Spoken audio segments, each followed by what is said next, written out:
Now, once the proteins are translocated into the endoplasmic reticulum, the next process is that how they are glycosylated, how you put the carbohydrate moieties onto them.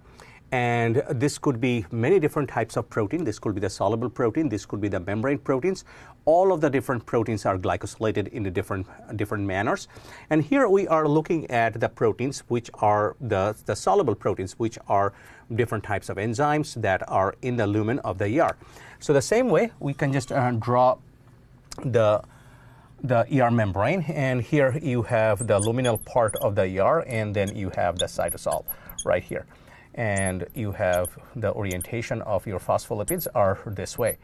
Now here, one of the key lipids actually take part of it, and you have to remember that name specifically. This lipid is known as the dolichol phosphate. And this dolichol phosphate is the key, which is basically the carrier for all the different glycolytic moieties into the ER from the cytosol. So basically the cell receives all these different sugars from the external environment. They will process those, and the dolichol phosphate will bring them inside the ER to be transported or attached by other enzymes into the proteins. So what basically dolichol phosphate does, it will equip the different proteins in all different forms, and then usually use the flippase. Of course, it will need the energy of the ATP as well. It will need the energy, and it will flip the lipid onto the inner leaflet of the membrane, and anything attached onto that will be a carbohydrate moiety that will be flipped inside, and then that precursor will be modified into a complete precursor, and then the entire part is going to be transported into the protein by an enzyme, or basically translocated onto the protein.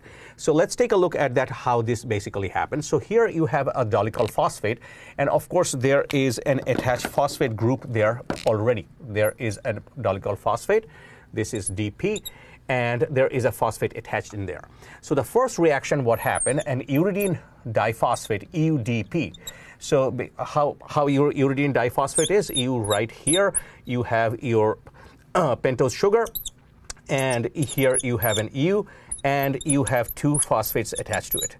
So that's your uridine diphosphate. That brings you the one phosphate, and that in this process, that phosphate is going to be attached to the dolichol phosphate. So this becomes a dolichol diphosphate, and you get an UMP. So one phosphate goes out.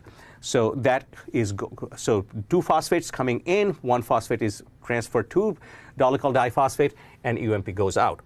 After that, this is primed to get the carbohydrates. So what will happen?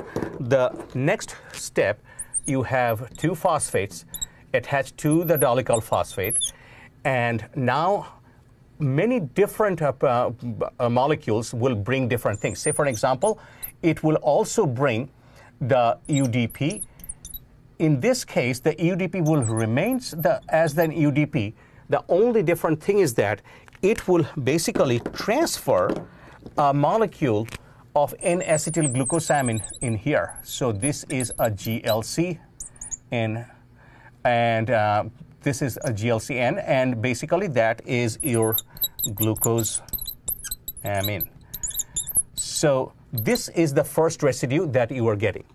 After that, the second reaction that takes place is you still have the two phosphates with the dolichol phosphate. Now you have your first N-acetylglucosamine. And now the second reaction is carried out, but not by UDP, but a GDP, a guanine diphosphate, which will remain as a guanine diphosphate. They are not moving any of the phosphates out of it, but it will bring the next GLCN, which is the second. So you will get two glucosamines, and at this point what happens, that this entire dolichol phosphate is going to flip by the flippase. So you have the two phosphates with GLCN, and it will now flip. So what we get on the inside part, So now basically this protein, the lipid is bound with 2-phosphate, and you have the GN. I'm just writing glucosamine right here. The GN, this moiety is inside the lumen of the ER. Now on the other hand, this same dolichol phosphate does another set of reaction which is a little bit different, and this will be many steps. In the other side also the same way, dolichol phosphate, the same thing is present right here. You have the dolichol phosphate, and in this reaction, I'm just not writing all of them, there will be a number of different reactions, and that in each time will bring number 1 mannose, and it's going to bring 9 of them.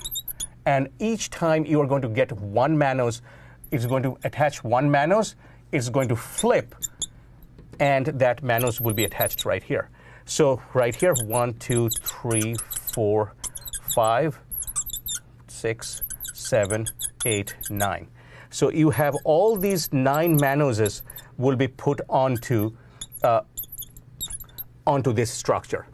And after these 9 mannose, 9 of them, the last part of the decoration will be 3 molecules of glucose, 3 glucose.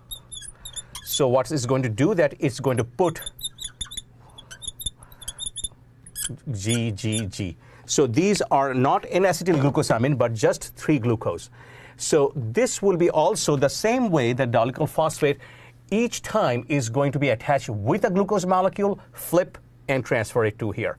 So it will do this 9 times with 9 different times flipping of the mannose, and then it's going to do the same time with 3 glucose molecules.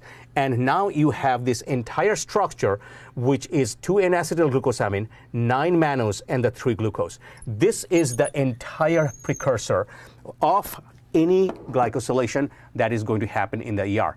Now what's going to happen, that this is going to be cleaved and transferred into the protein in the next step.